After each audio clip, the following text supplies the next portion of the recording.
મિત્રો, આજે આપણા સાહિત્ય જગતે જેને સાહિત્યમાં સ્થાન નથી આપ્યું એવા પુસ્તકો વિશે, એવી વાતો લઈને આવેલા પુસ્તકો વિશે વાત કરવી છે. છેલ્લા થોડા સમયથી મોટિવેશનના નામે ઘણું બધું સાહિત્ય પ્રસિદ્ધ થતું રહ્યું છે અને આપણી સુધી પહોંચતું રહ્યું છે. હજી સુધી સાહિત્યના કોઈ પ્રકારમાં મોટિવેશનની બાબતોને, આવી સલાહોને કોઈ સ્થાન નથી મળ્યું. પણ હું આજે જે પુસ્તક વિશે, જે પુસ્તકના લેખક વિશે આપણી સાથે વાતો કરવા જઈ રહ્યો છું એ doctor B.N. Dastur, doctor Behram Gor Dastur. Doctor B.N. Dastur આજે 92 વર્ષની ઉંમરે એવા જ તરોતાજા યુવાન છે. પોતે પોતાની કાર ડ્રાઈવ કરીને ફરી રહ્યા છે અને લગભગ છેલ્લા 50 વર્ષ કરતાં પણ વધુ વર્ષો એમણે મેનેજમેન્ટ કન્સલ્ટન્ટ તરીકે વિતાવ્યા છે અને ઘણા બધા છાપાઓમાં એમની કટારો પણ આવી છે અને લગભગ 100થી પણ વધુ પુસ્તકો મેનેજમેન્ટને અલગ અલગ દૃષ્ટિકોણથી રજૂ કરતા, મેનેજમેન્ટ વિશેની વાતો, એમની વિશેષ શૈલી જે છે, એક પારસી લેખક તરીકે એમની જે શૈલી છે એમાં આપણને મળ્યા છે. એવું જ એમનું જે છેલ્લું પુસ્તક હમણાં જ એપ્રિલ 2024માં પ્રવીણ પ્રકાશન રાજકોટ દ્વારા પ્રકાશિત થયું છે અને એ પુસ્તકનું નામ છે 21મી સદીમાં મેનેજમેન્ટ નવી નજરે. આ પુસ્તકમાં શ્રી B.N. દસ્તુરે એવી ઘણી બધી ઘટનાઓને એમની સરળ ભાષામાં, કારણ કે મેનેજમેન્ટ વિશેના ખ્યાલો કોઈ સંસ્થામાં નેતૃત્વ કરતા મેનેજરો, નેતૃત્વ કરતી વ્યક્તિઓ, નેતૃત્વ કરતા હોદ્દાઓ, એ બધા વિશે છેલ્લા થોડા વર્ષોમાં ઘણો બધો બદલાવ આવ્યો છે અને જે પરંપરાગત મેનેજમેન્ટની પદ્ધતિ હતી એમાં ઘણા બધા નવા સંશોધનો થયા, ફેરફારો થયા. એ ફેરફારોના હકારાત્મક અસરો પણ ઊભી થઈ અને વિશેષ કરીને ગત વર્ષો દરમિયાન કોરોનાની મહામારીમાં જે નવી વ્યવસ્થાઓ અમલમાં આવી એને કારણે પણ મેનેજમેન્ટ વિશેના વિચારોમાં આમૂલ પરિવર્તન આવ્યું છે. એમના છેલ્લા પુસ્તકમાં 21મી સદીમાં મેનેજમેન્ટ નવી નજરે એ શીર્ષક હેઠળ એમણે ઘણી બધી વાતો એવી આપી છે કે જે પરંપરાગત મેનેજમેન્ટ વિશેના આપણા ખ્યાલોને ક્યાંક અલગ રીતે જોવા માટે આપણને પ્રેરે છે. આ પુસ્તકમાં ડૉક્ટર B.N. દસ્તુરે જે મુદ્દાઓ લીધા છે અને એને સરસ મજાના જે ટાઇટલ્સ આપ્યા છે. આપણે જાણીએ છીએ કે પારસી પ્રજા ગુજરાતમાં જે રીતે દૂધમાં સાકર ભળે એમ ભળી ગઈ છે અને એમની જે પારસી લોકોનું હ્યુમર છે, એમની જે સૂક્ષ્મ હાસ્ય નિષ્પન્ન કરવાની એમની વાતો છે, એની ઝલક પણ આ પુસ્તકમાં ક્યાંક દેખાય છે. મેનેજમેન્ટની પરંપરાગત વિચારમાંથી આપણને કંઈક જુદું મળે એવું તરત જ આ પુસ્તકમાં એ દેખાય છે કે એમણે એક જગ્યાએ લખ્યું છે કે વિશ્વમાં સૌથી જૂના અને સૌથી અસરકારક કોઈ મેનેજમેન્ટ ગુરુ હોય તો એ છે શ્રી K.V. યાદવ. હવે આ નામ આપણને અજાણ્યું લાગે અને આપણે વિચારવા લાગીએ કે આ કોણ મેનેજમેન્ટ ગુરુ હશે, અને આગળ જતાં એમણે એમનું આખું નામ આપ્યું, શ્રી કૃષ્ણ વાસુદેવ યાદવ. તો કૃષ્ણને ધ્યાનમાં રાખીને, કૃષ્ણની ફિલોસોફીને ધ્યાનમાં રાખીને, શ્રી કૃષ્ણની ભગવદ્ ગીતાને અનુસંધાને પણ એમણે મેનેજમેન્ટની ઘણી બધી વાતો કહી છે. એમનું એક અલગ પુસ્તક એ બાબતે પણ છે કે ભગવદ્ ગીતામાં મેનેજમેન્ટ.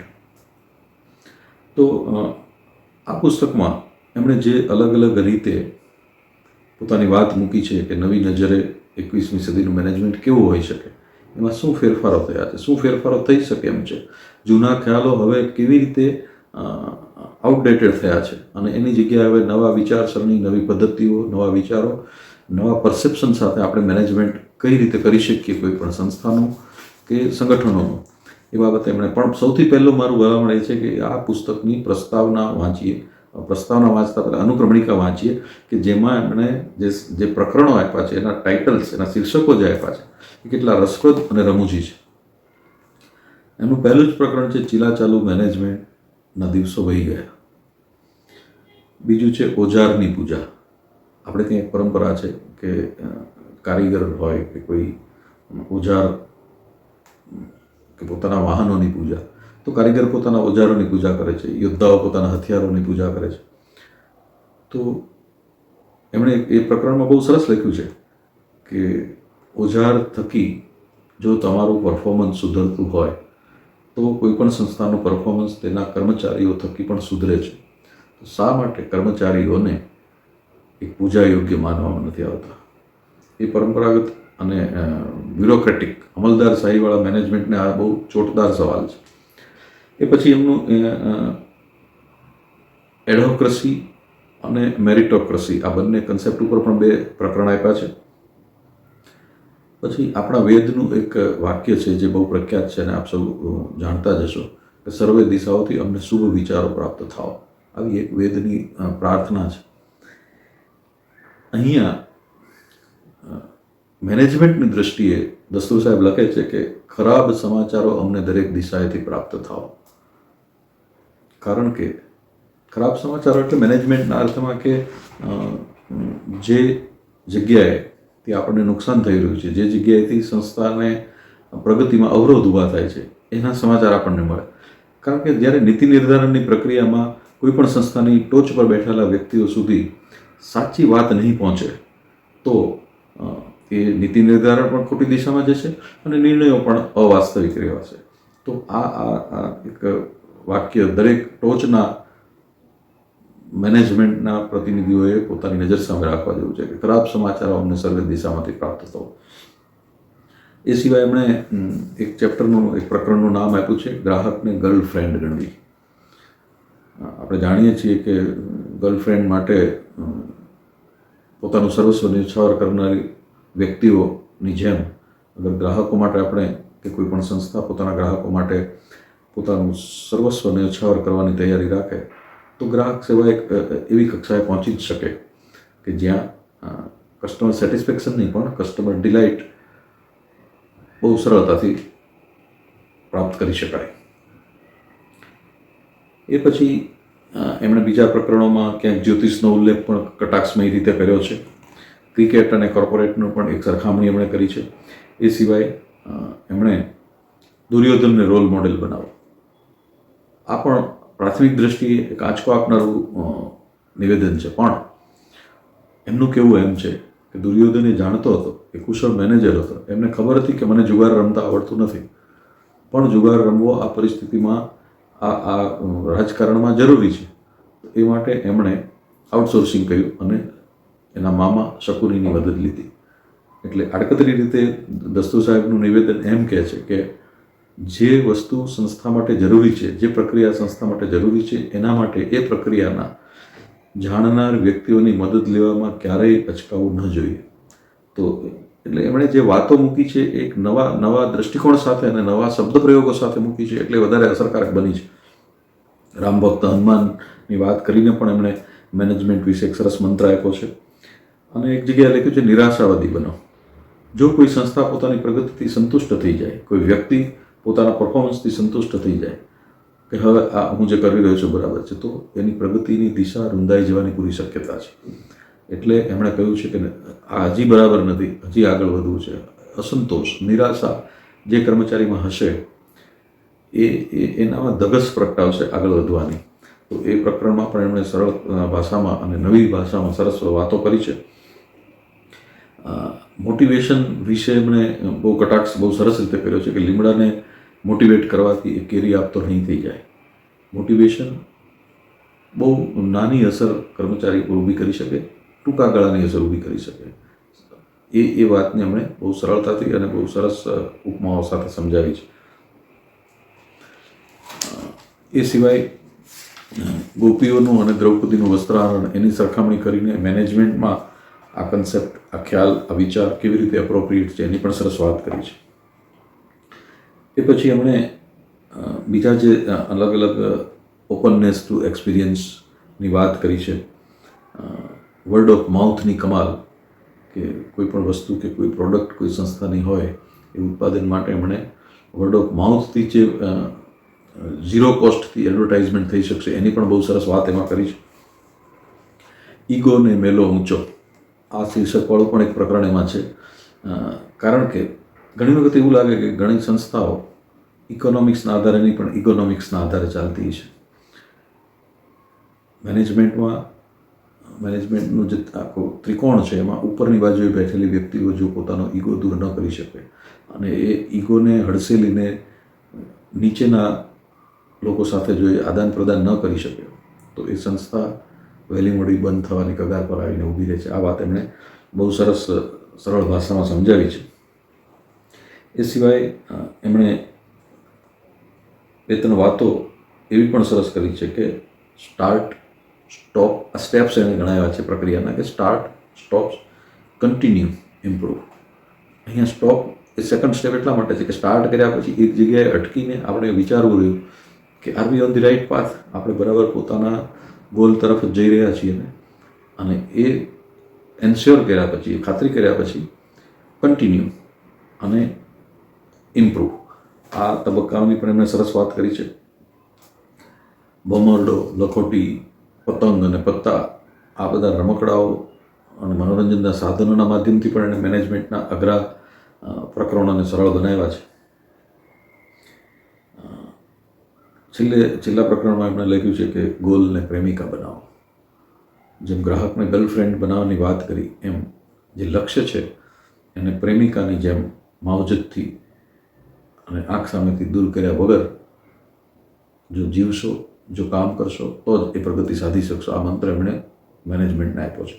તો ટોટલ 48 પ્રકરણોનું આ પુસ્તક છે અને દરેક પ્રકરણ બહુ નાના છે, સમજવા સહેલા છે. બે ચાર વાત એ પ્રકરણોમાંથી આપની સામે મૂકીશ. એક જગ્યાએ એમણે જે ઓજારની પૂજાની મેં વાત કરી એવા એ પ્રકરણમાં એમણે એક જગ્યાએ લખ્યું છે કે મને એ સમજાતું નથી કે સંસ્થાને ધબકતી રાખતા નોલેજ વર્કરોની પૂજા કરવામાં સામાન્ય સરેરાશ મેનેજર શા માટે ઊણો ઉતરે છે, શા માટે નબળો પડે છે. અને અહીંયા એ નોલેજ વર્કરો એટલે કોણ કે ખડે પગે એની સાર સંભાળ રાખનાર પરસોત્તમ પટ્ટાવાળાને, શમશેરસિંહ નામના સિક્યુરિટી ગાર્ડને, ટોયલેટ ચકાચક રાખનાર તનુને, એની સામે પડેલી ખારી ખુરશી પર શા માટે કોઈ બેસાડતું નથી, શા માટે સંસ્થાના એકમાત્ર પ્રોફિટ સેન્ટર એવા સેલ્સમેનની ઇજ્જત કરાતી નથી. તો આ જે પાયાના પ્રશ્નો છે મેનેજમેન્ટની દ્રષ્ટિએ જે વધુ ફોકસ કરવા જોઈએ એવા છે, એ બાબતે એમણે સરસ વાતો કરી છે કે જ્યાં નાનામાં નાનો માનવીને પણ મહત્ત્વ મળશે તો એને જે પોતિકાપણું લાગશે કામમાં, એનાથી એના ઉત્સાહમાં વધારો થશે. જે કામ મોટિવેશનલ સ્પીકર ન કરી શકે એ એના પ્રત્યેનું મેનેજમેન્ટનું વલણ કરી શકશે. એક જગ્યાએ એમણે લખ્યું છે કે કર્મચારીના દિમાગનો ઉપયોગ કરો. જે સંસ્થાઓ આગળ વધતી અટકી ગઈ છે અથવા બંધ થવાની કગાર પર છે અથવા બંધ થઈ ગઈ છે, એ સંસ્થાઓનો ઇતિહાસ તપાસીએ, એ સંસ્થાઓની કાર્યપ્રણાલીને તપાસીએ તો આ વસ્તુ આપણને જલ્દી સમજાઈ જાય છે કે ત્યાં કર્મચારીઓને માત્ર પોતાના હુકમને માનનારા ગુલામો તરીકે ટ્રીટ કરવામાં આવ્યા છે. જ્યાં કર્મચારીઓ પણ વિચારી શકે છે ને એમનો દિમાગનો ઉપયોગ કરીને આપણે સાચા નિર્ણયો લઈ શકીએ એવું ટોચ પર બેઠેલા પ્રબંધકોને નહીં સમજાય ત્યાં સુધી વિકાસનો રસ્તો ખરબચડો જ રહેવાનો. મિત્સુશિટા જે મેનેજમેન્ટ ગુરુ ગણાય છે, જેનું નામ હતું કોનોસુકે મિત્સુશિટા, એ ગોડ ઓફ મેનેજમેન્ટ ગણાય છે. એમનું એક કોટ એમણે એવું કહ્યું છે કે એ કહેતા કે નાની નાની બાબતોમાં તમે તમારા નિર્ણય લઈ શકો છો, પણ અગત્યની બાબતો પર નિર્ણય લેતી વખતે અથવા લેતા પહેલાં તમારા કર્મચારીઓના દિમાગનો પણ ઉપયોગ કરો.